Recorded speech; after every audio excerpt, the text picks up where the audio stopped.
नहीं बता रही, आप डेस्क में देखिए।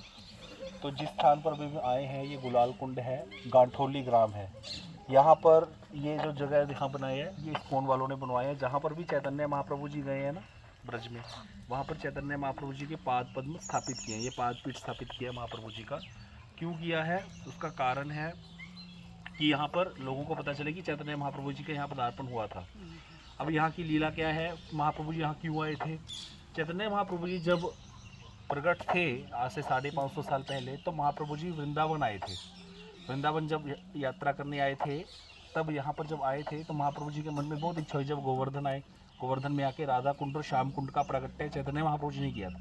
पहले उसको कृष्ण कुंड, काला कुंड और गोरा कुंड बोलते थे, ऐसे करके काला खेत और गोरा खेत, किसी को पता नहीं था यहाँ कुंड है। महाप्रभु जी ने आकर उसका आविष्कार किया था, धान उगा हुआ था कि ये राधा कुंड है, ये श्याम कुंड है, ऐसे बोला था।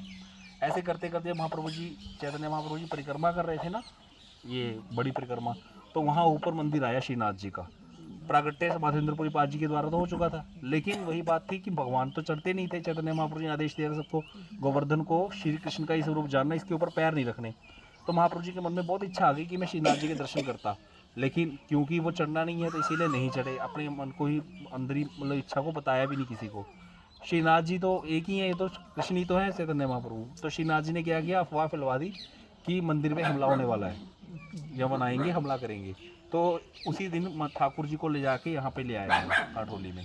तो गाठोली में ठाकुर जी आए, श्रीनाथ जी यहाँ पर आके लीला हुई। ठाकुर जी आगे तो महाप्रभु जी को पता चला। 3 दिन तक महाप्रभु जी ने यहीं रहकर दर्शन किए। फिर खूब बहुत सारा नृत्य हुआ, महाप्रभु जी ने बहुत नृत्य किया, हम श्रीनाथ जी के आगे कीर्तन किया और भाव राशि प्रकट की। इस तरह से यहाँ महाप्रभु जी आए थे।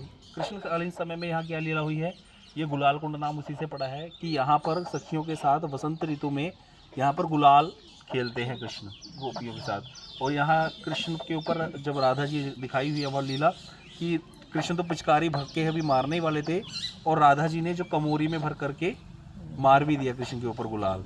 ऐसे करके श्री जी जीत जाती हैं। फिर दोनों राधा और कृष्ण यहाँ शिला पर विराजमान हो जाते हैं, वहाँ हमने प्रणाम किया था। तो पीछे से ललिता सखी क्या करती हैं, आकर के ना उनका जो उत्तरीय था ये वाला बांध देती हैं आपस में, और उनको तो पता नहीं क्या कर दिया। अब वो दोनों खड़े होते हैं राधा कृष्ण, तो वो एकदम से फिर बैठ जाते हैं क्योंकि वो जुड़ गए हैं, तो हंसने लग जाती हैं सारी सखियाँ। तो बड़ी मधुर लीला यहाँ पर हुई है। गाठोली, गाठ बना दी इसीलिए नाम पड़ गया गाठोली, तो इसीलिए ये लीला का स्थान है। और गुलाल खेलने के बाद सारी सखियाँ और कृष्ण इसी कुंड में प्रवेश कर जाते हैं, और इसी कुंड का पूरा पानी लाल हो जाता है इस तरह से। और ये गुलाल कुंड की यहाँ की लीला है। सारा यहीं पे जो है स्नान करते हैं सब, एक दूसरे पर जल उलीचते हैं। तो इस तरह से वो जल क्रीड़ा भी यहाँ पर, जल केली भी होती है राधा कृष्ण की गोपियों के संग में। तो ये सारी लीलाओं को संजोए हुए कितना सुंदर स्थान है, देखो कितना सुंदर लग रहा है। यहाँ पे गुलाल प्रकट होता है। अच्छा।